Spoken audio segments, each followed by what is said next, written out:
Hi guys. guys අපි සීනි ගම ඉන්නේ guys. ඉතින් මේ වීඩියෝ එකත් මට වොයිස් කරන්න වෙන්නේ පස්සේ මට හිතනදී වොයිස් කරන්න උනේ නැහැ. සමහර තැන්වල කතා කරනවා. ඉතින් මගේ ලොකු ආසාවක් තිබුණා අත බලලා සාත්‍රයක් කරන්න. ඉතින් පළවෙනි වතාවට මම අද සාත්‍රයක් ආවා. ඉතින් අපි දේවාලට වෙන පූජාවට්ටියක් තියලා විශේෂම හේතුව තමයි අපි කියන්නේ සරුංගල්ලකින් බලාගෙන යෑම මොකද මගේ වදී ගෙදරට. ඉතින් එහෙම තමයි අපි ගියේ. ඉතින් සමහර සාත්‍රය අහලා අපි ගියා කියන්නේ සරුංගල් අරින්න. හැබැයි එතනදී හිටියා මල්ලි කෙනෙක්. ඒ මල්ලි කියන්නේ සරුංගලයක් අරගෙන තිබ්බ කඩෙන්. ඉතින් ඒ සරුංගලේ හරියට උඩ යන්නේ නැති හින්දා මම සරුංගල් ඇරලා ඒ මාලිට සරුංගලේ දීලා ගෙදර ආවා. ඉතින් කොහොමහරි අපි සාත්‍රේ අහලා ගියේ එතන බීච් වල. ඉතින් මම සාත්‍රේට නම් ඇත්තම කිව්වා. කියන්නේ මම කම්මැලි පොඩි කිව්වා. ඉතින් අපි සාත්‍රේ අහලා එන්න ගියා සරුංගලේ අරින්න. guys මම හියාවද සරුංගල අරින්න. මම සරුංගල හැදුවා. ඔයාලට පේනවා ඇති මේ එකක් තියෙනවා. එකක් නෙමෙයි guys දෙකක් තියෙනවා. එකක් එතන මගේ එකක් මම මේ සරුංගලේ දුන්නා guys. එක මල්ලිගේ. මේ මල්ලි සරුංගලයාගේ යන්නේ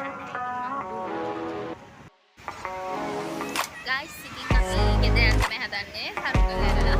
මේනවා කියන්න සරුංගල තියෙනවා.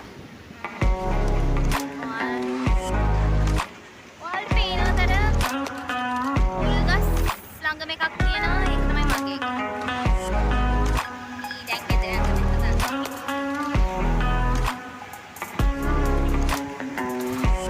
අරගෙන දේවල්.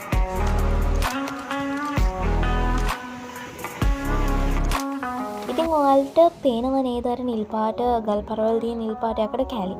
ඒ තමයි බහුදින විදේශ දීපර යාත්‍රාවක්.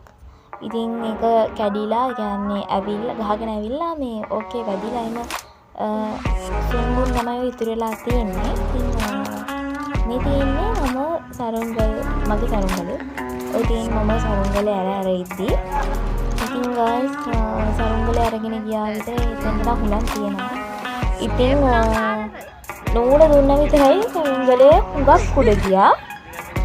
ඉතින් සරුංගලේ අරගෙන වීඩියෝ කරේ අපේ අක්කා සමන වීඩියෝ කරන්න කැමතියි. ඉතින් කොහොමද අපි සරුංගලේ ඇරලා ගෙදර ආවා.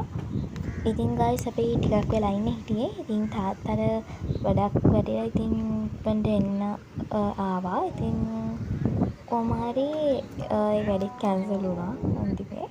ඉතින් මේ වීඩියෝ එක මෙතනින් ඉවර වෙනවා.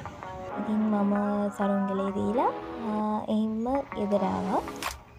ඉතින් එහෙනම් මේ වගේම තවත් වීඩියෝ එකක් හම්බුනේ. ඉතින් ඊළඟ වීඩියෝ මම ටිකක් දිගට අරගෙන එන්න වීඩියෝ එකක් කමෙන්ට් කරන්න. එහෙනම් bye.